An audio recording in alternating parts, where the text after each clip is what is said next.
Good morning student, class third.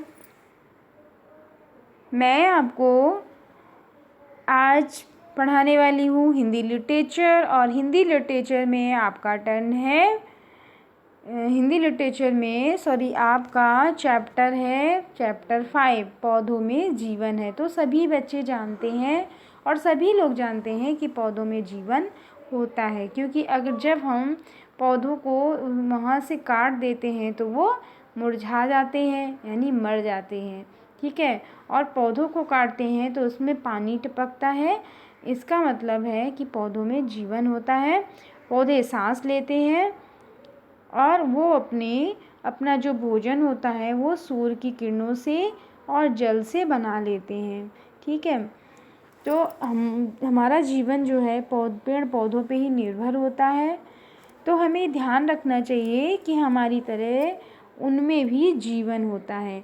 यदि पौधे हमारी तरह बोल नहीं पाते तो वे अगर हमसे बोल पाते तो हमसे अपनी तकलीफ़ें बांटते। ठीक है, पौधों को काटते हैं तो देखते हैं, जब हम लोग पौधों को काटते हैं तो पौधे हमारे वहाँ से सूख जाते हैं। ठीक है, तो अब देखते हैं चैप्टर में क्या बताते हैं, उसको पढ़ते हैं।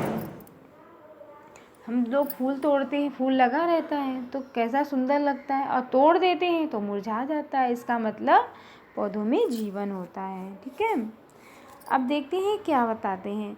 रात के 9 बजे थे। बिजली ना होने के कारण, अब इसमें ये जो कवि है, इसमें इसके जो राइटर हैं उन्होंने एक्सप्लेन किया है।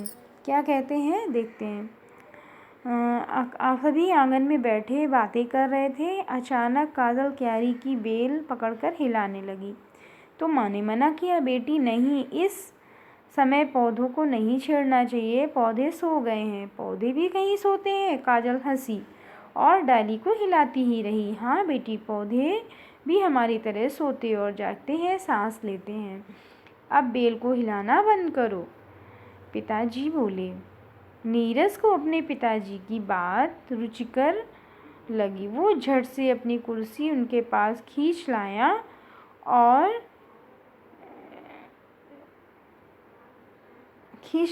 कैसे पिताजी, पौधे कैसे खाते पीते हैं, सोते और जागते हैं? उनसे पूछा। हमने तो उन्हें ऐसा करते हुए कभी नहीं देखा। हाँ पिताजी बताइए ना। काजल भी डाल को हिलाना छोड़कर पिताजी के पास आकर बोली।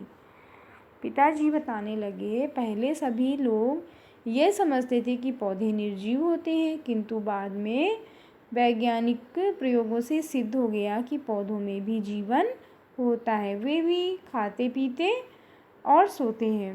काजल, तुम गुलाब के पौधे से सुंदर गुलाब तोड़ लेती हो तो ये मज़ा आता है, किंतु तुम्हारी इस सताने से बेचारा गुलाब का फूल तो मर जाता है। तुम देखोगी थोड़ी देर बाद ही वो मुरझा जाता है, उसकी पंखुड़ियाँ गिरने लगती हैं। जानती हो क्यों? जब वो डाली पर था तो उसे भोजन और पानी मिलता था। डाली से अलग होकर गुलाब को भोजन पानी नहीं मिल पाता, वो निर्जीव सा हो जाता है। काजल हैरानी से पिता की ओर देखती है। नीरज, तुमने तो अपनी विज्ञान की पुस्तक में अवश्य पढ़ा होगा कि पौधे के 6 भाग होते हैं, जड़, तना, शाखाएं, पत्ते, फूल और फल। जड़ें पौधे के लिए वही काम करती हैं जो तुम्हारा मुंह तुम्हारे लिए करता है। वे धरती से खनिज और पानी चूसती हैं और तने की ओर ढकेलती हैं। जड़ें पौधों को मिट्टी में मजबूती से गाड़ कर भी रखती हैं। ठीक है, तो सभी बच्चे जानते हैं, इस चैप्टर से जान गए होंगे कि हमारे पौधे में कितने भाग होते हैं।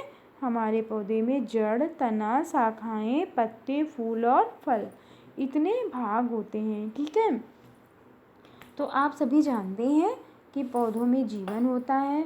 जब हम उनको वहाँ से काट देते हैं तो वो मुरझा जाते हैं, सूख जाते हैं। ठीक है, और एक पौधा होता है जिसको हम लोग छुई मुई का पौधा भी बोलते हैं। ठीक है, तो उसको देखिए, वो सूर्य की रोशनी जिधर जाएगी उधर ही वो जाता है, और जैसे उसको छुओ वैसे उसकी पत्तियाँ जो होती हैं वो सिकुड़ जाती हैं और इसके बाद में दोबारा टच करने से वो पुनः खुल जाती हैं। ठीक है, तो इससे पता चलता है कि पौधों में भी जीवन है, वो भी हमारी तरह सांस लेते हैं, वो भी अपना भोजन बनाते हैं। बस केवल उनका भोजन ऐसा होता है कि वो अपना भोजन स्वयं ही बनाते हैं और हम लोग अपने भोजन के लिए पेड़ पौधों पे निर्भर होते हैं। ओके, ठीक है बच्चों, अब इसका जो नेक्स्ट क्या कहते हैं पार्ट होगा वो नेक्स्ट दिन आपको बताएंगे। ओके।